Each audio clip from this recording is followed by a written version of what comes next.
a collector of stories. And I borrow this from Toni Morrison, who, as a literary scholar, I read books, I write books, but I don't privilege books. But Toni Morrison, in a commencement address in 2011, offered these words that provide a guiding North Star for me as I do this work of social justice through things and stuff.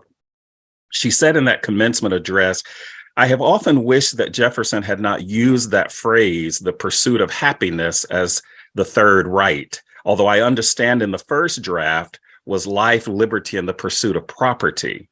Of course, I would have been one of those properties one had the right to pursue. So I suppose happiness is an ethical improvement over a life devoted to the acquisition of land, the acquisition of resources, the acquisition of slaves. Still, and this is the part that resonates with me, I'd rather he had written life, liberty, and the pursuit of meaningfulness or integrity or truth. And that's what my collecting has been about, is trying to look at truth of who we are, how we are perceived, how we as Black people are treated. And I can say that, I said earlier, as an African American faculty member at predominantly white institutions, also as an African American dad, as an African American spouse, as an African American son, as an African American teacher of African American stuff, I've always been concerned about and aware of Black folks, both our images, our presence, and how we're patient. Thank you. Hi, so my name is Jerice Kelly, and I'm acting as co-host, and so I will read the questions that have come into the chat for you to answer, Dr. Lester. Thank you. I'm scrolling. Okay, I think the first one is, how do we respond when it is conveyed that we are holding on to and keeping racism alive, especially around using or not using the N-word? Was it with an ER or an A at the ending? Okay, that's two questions. The first part is, I think part of what I do, which is why I showed the video of my office, is I'm trying to challenge those images and show that those images don't reside in the past. That the past, as I look at it, is not something that can be neatly put in a box with a bow on it and stuck. If we talk about the ways in which Black people did not get reparations, have not gotten reparations, the fact that those representations still persist and are in people's homes suggests to me that there's a romanticized way of looking at Black people. So I don't think that my collecting them is a way of perpetuating, but it's a way of disrupting the status quo, which thinks racism doesn't exist. I've actually had that told to me by a white person. Relative to the N-word, I think we need to be more educated. We as Black people, I think that we've convinced ourselves that, 50 years of hip hop have somehow given us this new way of looking at the N-word, that we can somehow take it back. I go back to Toni Morrison again. You can't take anything back that you didn't own. And that word, from my history, is a history that does not align with the kind of shallow history that Kendrick Lamar has offered, where he talks about the word being about an Ethiopian king. I wonder where the queens and the children in that, but it's also very masculine centric. I say that the root of that word stays the same no matter what the ending is. And the ways in which Black people are treated is not, you don't have to call somebody the word just to show how they're treated. We've seen that white supremacy pyramid after George Floyd's murder. So not everything was about calling somebody the N-word or drawing a swastika. It was in microaggressions. It was in policing. It was in stop and frisk. It was, the war on drugs. That didn't use the N-word, but it certainly disparaged and disenfranchised Black and brown folks. The school to prison pipeline, the mass incarceration with Black and brown people, that's not using the N-word, but it certainly is a manifestation of that N-word. The next question is, please explain the difference between prejudice and racism. Well, I'll put it in this context, as we're doing so much bias work. We can have a bias against something. I don't like raw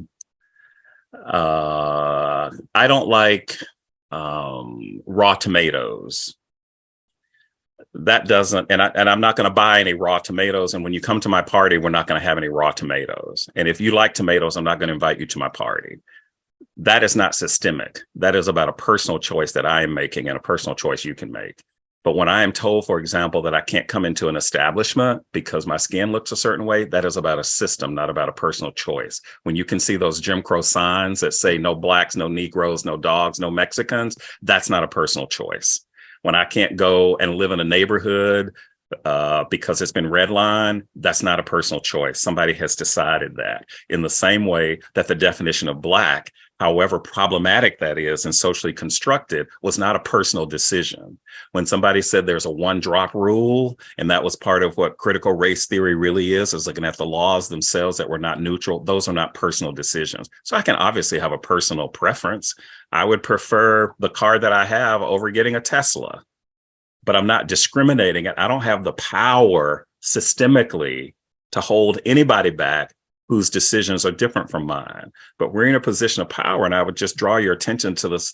I believe it's the August or September issue of the New York Times from 2020 that says 80% of the power still resides in white people, even though we're the most diverse that we've ever been in terms of representation. So that's about power, people who are making decisions. And it's not just about representation, because you'll see in that same article that the police department is one of the most diverse. You know, Phoenix had a black female, black woman police chief. It didn't stop the systemic racism there. So it can't just be about representation. It can't just be about taking Aunt Jemima off of the shelf. And that's what people want, is something simple. Like, I can fix this, so therefore racism is over. We elected Barack Obama, therefore racism is over. Remember that nonsense about post-racial? That's when I started my N-word course, back when Obama was elected the first time, because that word was all over him. And then we saw the animalization of him, the animalization of Michelle Obama as apes, as monkeys. That is not the past. That is the present.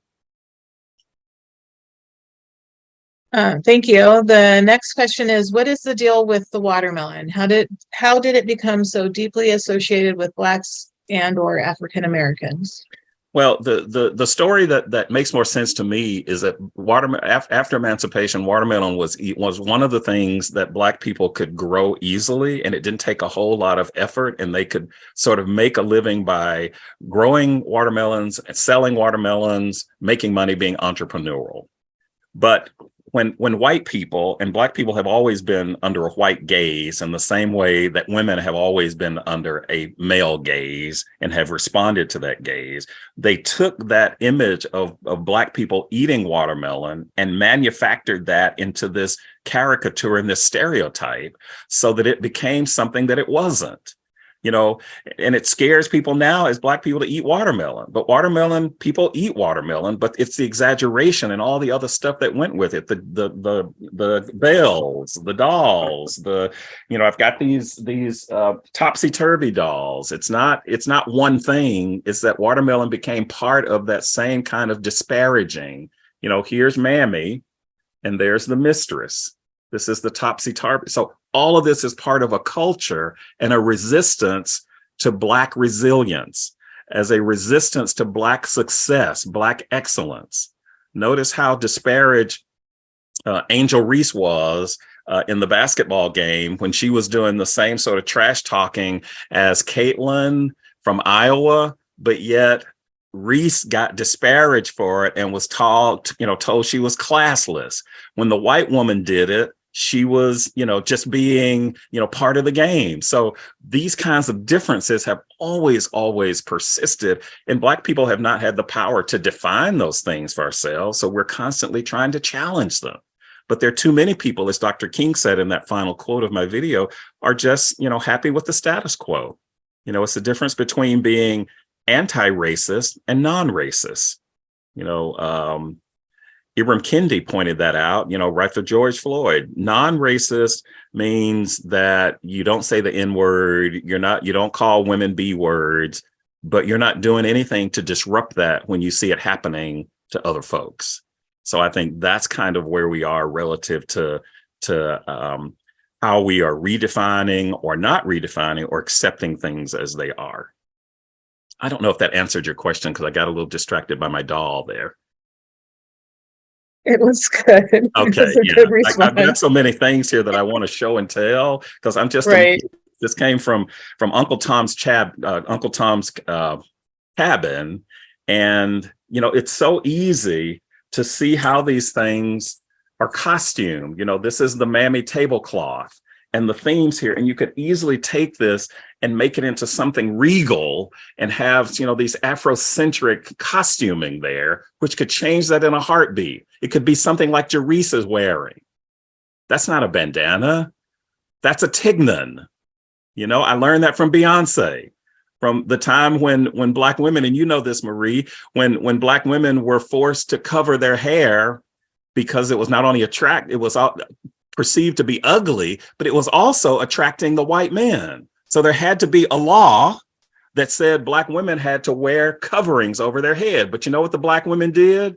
They started to bedazzle those so that they became elegant and not something that was defined. So that's what threatens white supremacy, is when Black people won't give up. Or as Maya Angelou says, you may write me down in history with your bitter, twisted lies, but just like air, I will rise. And that's where the anxiety comes from. Is if we're shuffling and fetching, we're in our place then. I heard somebody else say something about, if you want to move someplace, if you want to move around in white spaces, just grab a bucket and a mop and you will not be a threat. But if you grab a book, if you try to do what I did, was be an expert on this show, will come after you like nobody's business. And I can tell you it was this close to being death threats, just because I called out systemic racism for what it was. And the headdress also, because people of color, that one drop, many Black women did not visually look Black. So that was a way to distinguish and let folks know, no, she's not okay because she's not white, kind of thing. Yes. Well, and we could also put that in terms of fat phobia too, because there are a way in which fat phobia became out of that too. This is how you distinguish. And we still have that ideal with the Barbie doll versus the mammy. I'm telling you, lessons are everywhere. It can be so overwhelming, but it can also be a way of supplementing the books that people aren't reading, especially now since they're being thrown out. But the stuff is there. The stuff is there. You can't ban the existence of the stuff because people have romanticized the stuff. What you have to do is redefine the stuff, repurpose the stuff. Can you talk about and share what people's reactions are when they come into your office and see all of your collections? What I'll do is I'll make sure that I send to your team the essay that I've written on that, because it forced me to write an essay and think about it. Most have been shocked. Some were overwhelmed by it. Mostly, I've never seen an office like this. I can tell you, first of all, there's just this kind of speechlessness, and part of that is because they've explained that you're coming into a place where you expect to see all kinds of books. And when you don't see books, that's already disruptive. There are books in there, but they're mostly these things. And then stuff starts to grab their attention. And with my students, I'll have classes come in, they walk around in the office, and I've got 3 parts of the office. And they walk around in the office and they have to identify 2 things. And then they go back to the classroom and they write about those 2 things that grab their attention. And we talk about why they grab their attention. And it can be anything. So different people have different responses, but I was given an opportunity when I wrote about and published this essay to reach out to people and ask them what their response is. And most were shocked and awe, embarrassed, overwhelmed. And I'm happy to share that essay. It's published in an international journal called Humanities. And it's I'll happily share that with the group and would love your feedback. I put my email in the chat as well. Thank you. Another question is, how can we avoid the stereotyping of all whites as racists so they can join the cause of social justice? Well, I hope nothing about my presentation suggested that. In fact, that's why I pointed out the example of the person from Oklahoma who was giving me the stuff that her mom had been collecting, because I would never, ever say that in the same way that when we talk about whiteness, We are not talking about white people who are examining their privilege, white people who are owning their privilege and being disruptive. So I would hope that there would not be a stereotype about white people any more than there are stereotypes about Black people being able to dance or liking fried chicken, or because they're tall, they must be a basketball player. So we should constantly and continually be in opposition to things that limit, like stereotypes and caricatures. What is our role in interrupting this injustice? Well, I think that depends on individuals and what your comfort level is. There's no prescription about doing that because I'm not in the presence of the people you're in and how you're seeing this manifested. I think you have to do what you see and also recognize the extent to which you may be complicit in it. There are lots of things I don't see. And so surround yourself with people who will hold you accountable and you hold them accountable.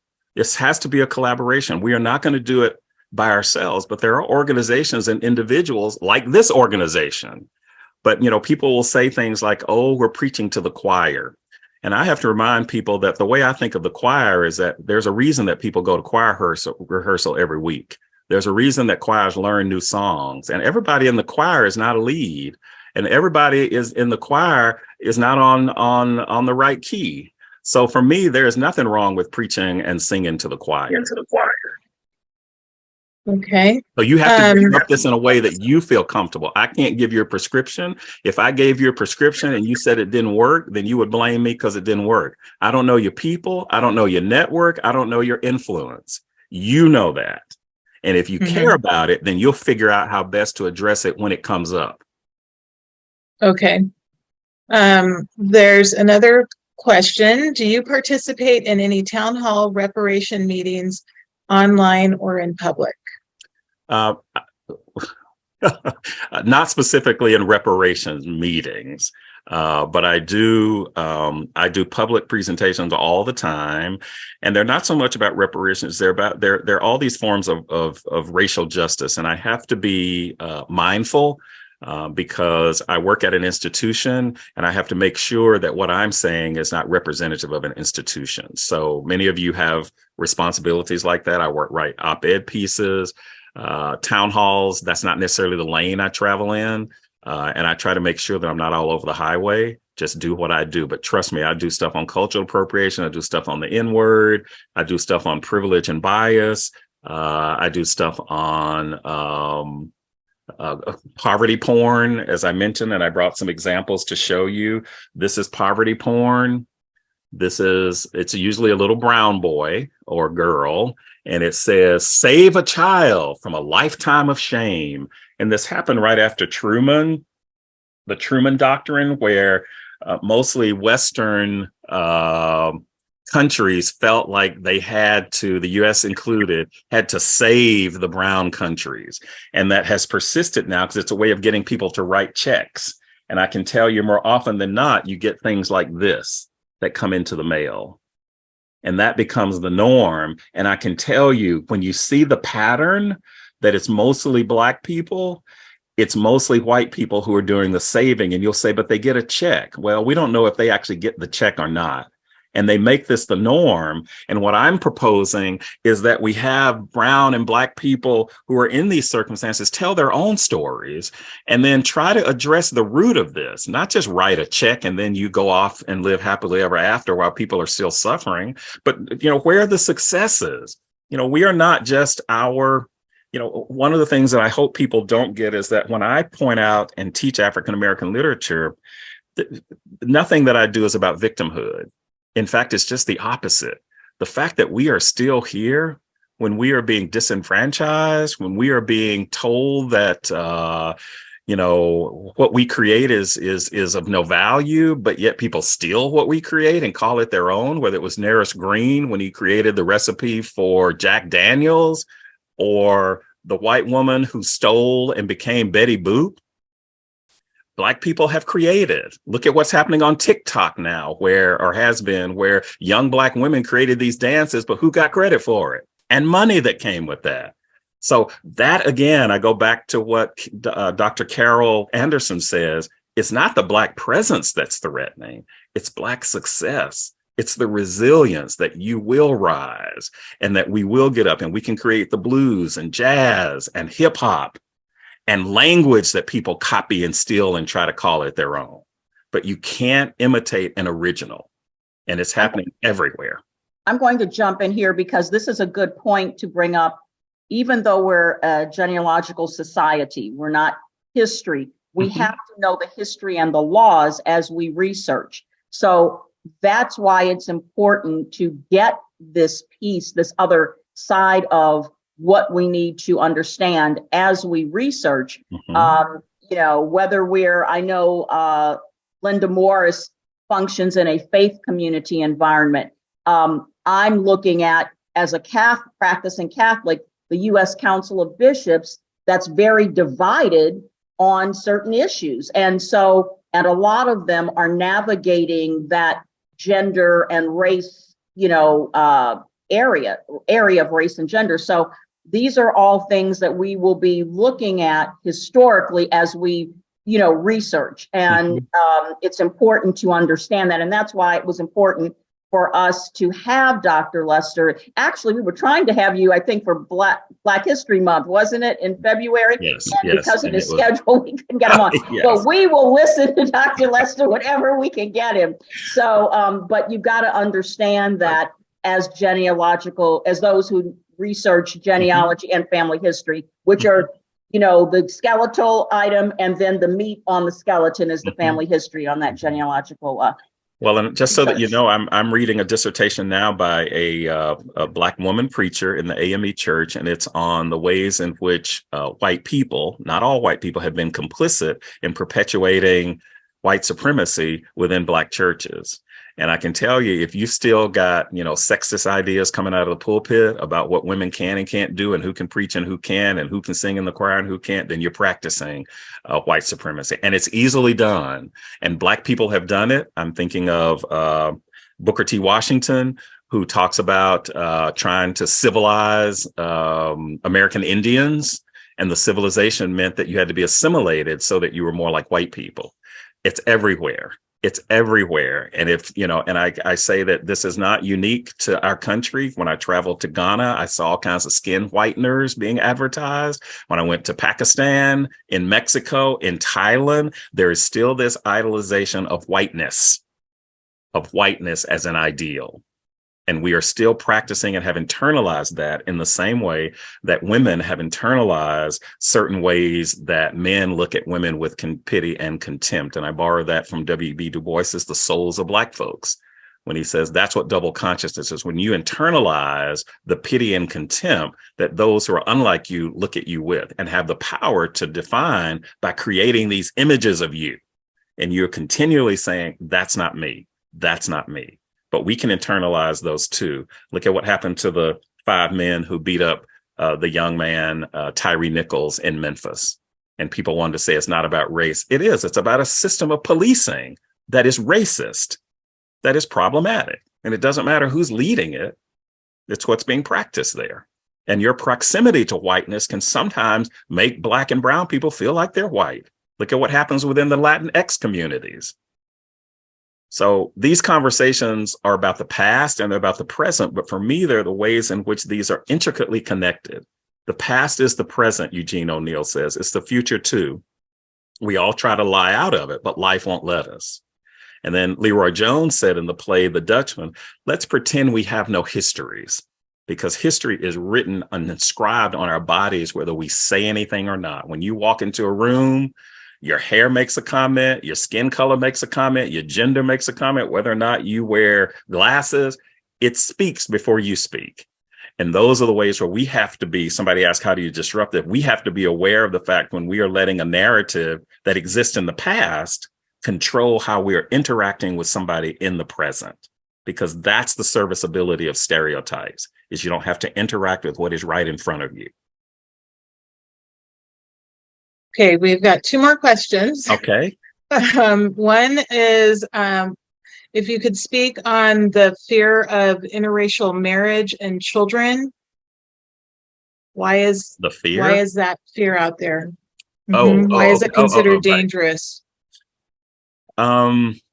Well, initially when I heard that question, I thought and think that it may be referencing the white angst that is coming today from these projections that by 20, I don't know what it is now, that we'll be a minority majority country, and that whiteness, whatever we defined it, will be a minority.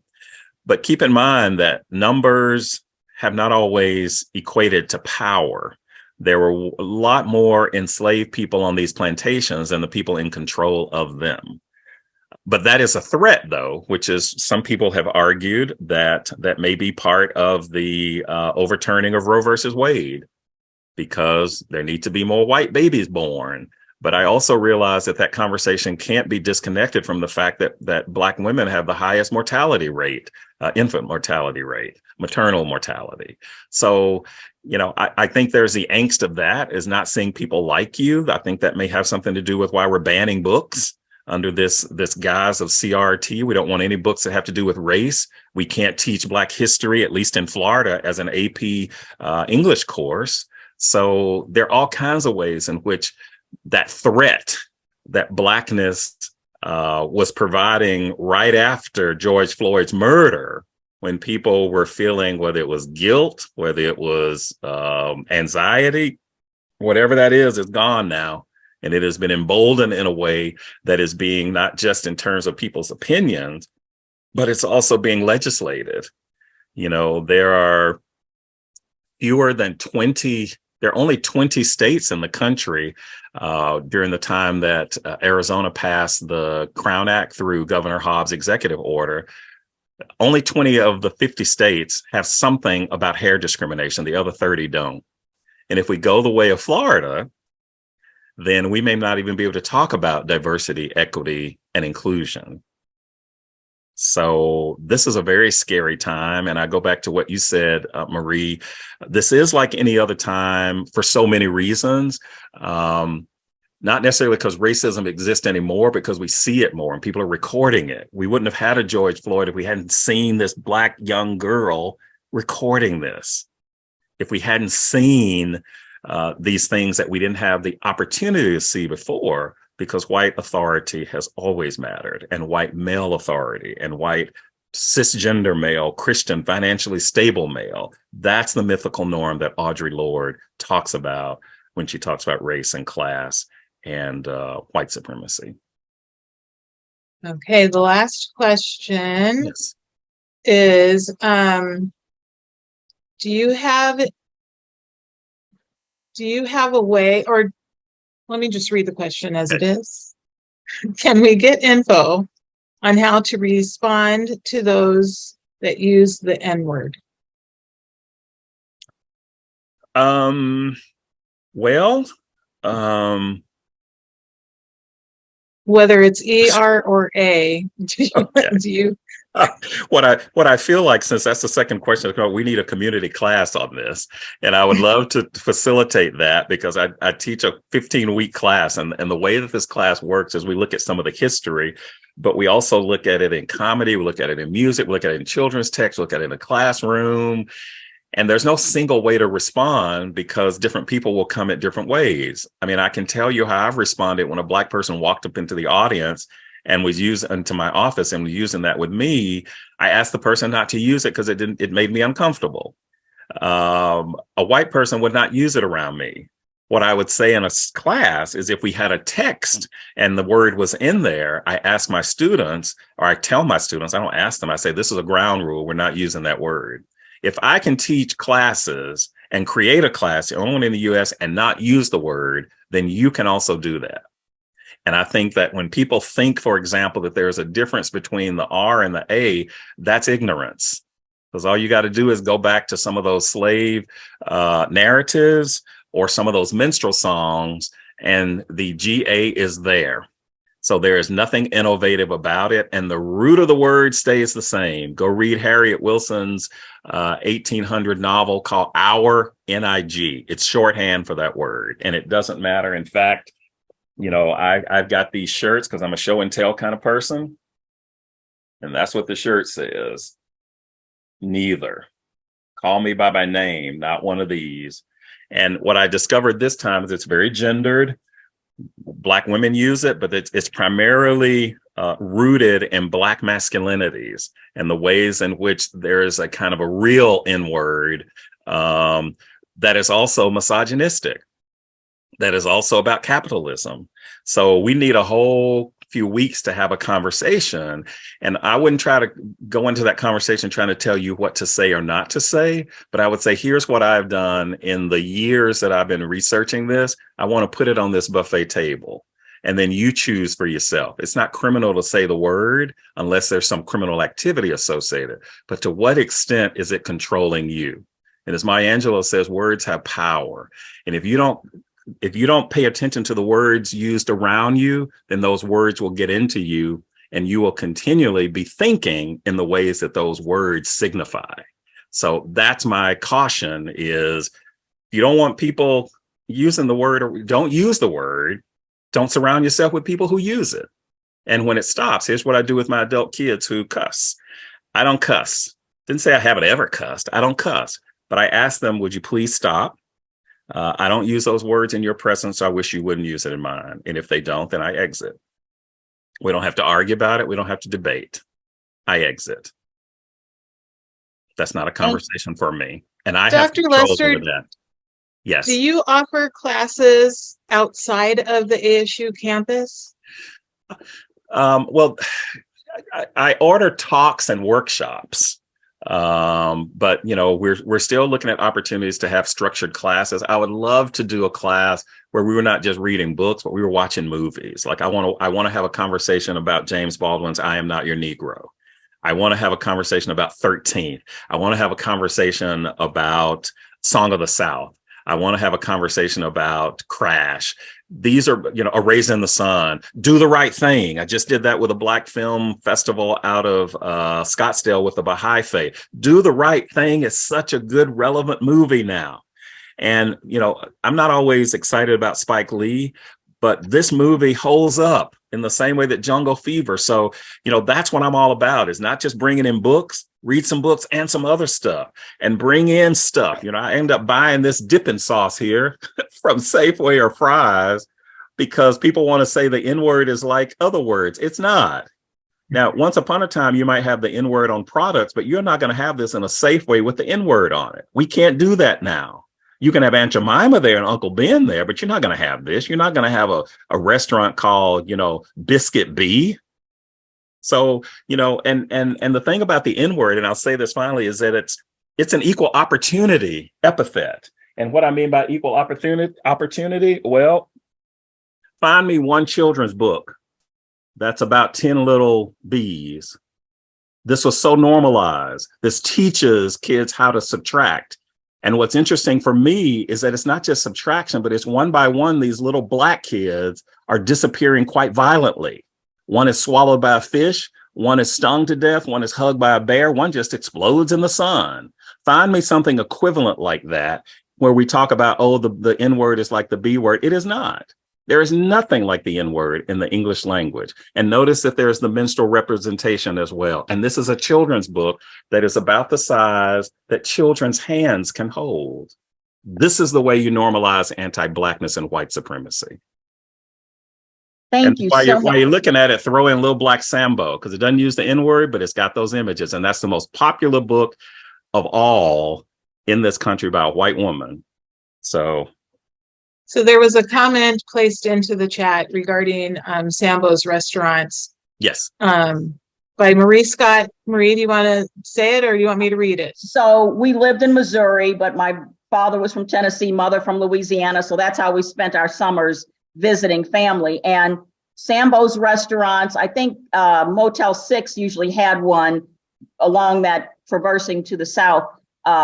And my dad, I was like, Dad, we're hungry. He said, we are not eating at that. And we were saying, well, why? Mm-hmm. And because then that was my first and right. For me and my sisters discussion about don't patronize anyone who's right. disrespecting you. Well, how are they disrespecting? So that's how we navigated that discussion, because food hit home with me and my sister. So that was, how that was introduced to us as little children. because Sambo was on TV and in cartoons that we watched, back and, then. So, and in those books with other nursery rhymes, so normalized. And many of us gravitated toward it because it was the only representation we could gravitate toward. And people still romanticize Little Black Sambo. And I remind people, they say, oh, look how smart Little Black Sambo was. Little Black Sambo was not smart. He was not a trickster figure like Anansi the spider. He was lucky. He was lucky. And the more undressed he becomes, as he's given his clothes to the tigers, the more animalized he becomes. That's one of the difference between humans and non-human animals, is that we wear clothes. And so, I've written about that too. So, writing for me as a scholar has been a way of working out these things and trying to explain. So I'll make sure that I include a link to that as well, and to the article where I try to walk through why I do. And you'll get to see the responses of those who have come into the office and had some visceral responses to it. Thank you so much. We're looking forward to that. And I just want to tie this in. Roz, during her workshops, we've been talking about the Legacy Family Tree webinars that are free, but if you want the handouts, you've got to pay a membership level. Gotcha. But we are navigating and researching Pullman Porters.